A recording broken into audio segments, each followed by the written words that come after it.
So, preparing your son or daughter for college. At the beginning of the process, you're just learning about schools. My recommendation has always been meals and a computer.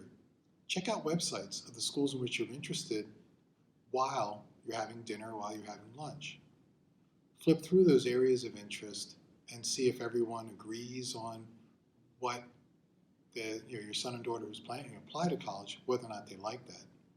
Younger siblings and older siblings are always invited. It's a great way for everybody to be able to sit down and share something, but also showing your son and daughter that everybody has an interest. A suggestion I always make to the families I've interviewed is to take any brochure you receive and put it in a public place in your house. Do not let your son or daughter take it to their rooms, because the rooms are like black holes. Things go in and things don't go out. But one of the coolest things I'd ever seen was I was doing a reception for a boarding school, and the family who was hosting it had a Stanford brochure on the island in their kitchen. And while standing there for about 20 minutes, I watched about 3 family members, because there were a number of family members who were there for the reception, come in, flip through the Stanford brochure, put it back where it was. And that's the whole idea about putting a brochure in a public place. Let everybody have access to it. Visitors, grandparents, next door neighbors, anybody who knows your son and daughter should look through those brochures.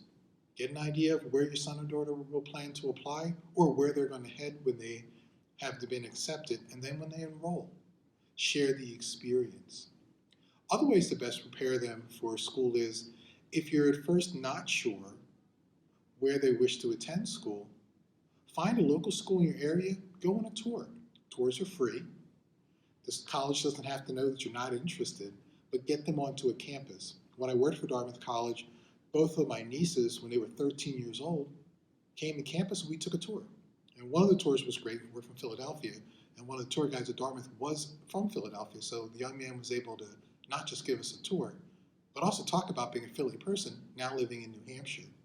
But it's perfectly, it's fair game to be able to visit a school close by, because once you're on the tour, you'll get a sense of what it's like to be on a tour. And my mother would say, it also teaches you how to act right on a tour. Tour guides do look at parental behavior. So if you and your spouse are not very nice people, the tour guide will make a reference to that to let the admission officers know. Always come prepared with questions. And if you don't have questions, that's okay to be quiet and take it all in and let the tour guide know that you just don't have any questions at the time. Preparing for your child for admissions or for college, looking at the enrollment, same way. Start to talk about it. Talk about what potential activities they can get involved in. If you have friends or anyone who went to that college, let your son or daughter talk to them so that they'll have a chance to get a sense of that person's experience and be excited about creating their own experience, or maybe even creating a rivalry between different class years. That's always fun.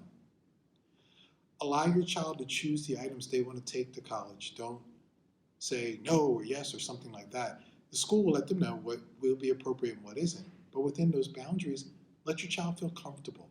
They're going away and making a big decision for the first time in their lives. As tough as that is as parents, let them make those decisions, because they'll make them feel comfortable.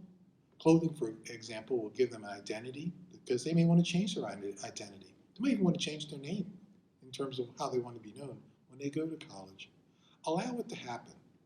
Your son and daughter will still be the same people you knew when they lived at home, but allow them to be able to transition in a way that'll make them feel comfortable, and they can walk into a new experience and be able to enjoy it.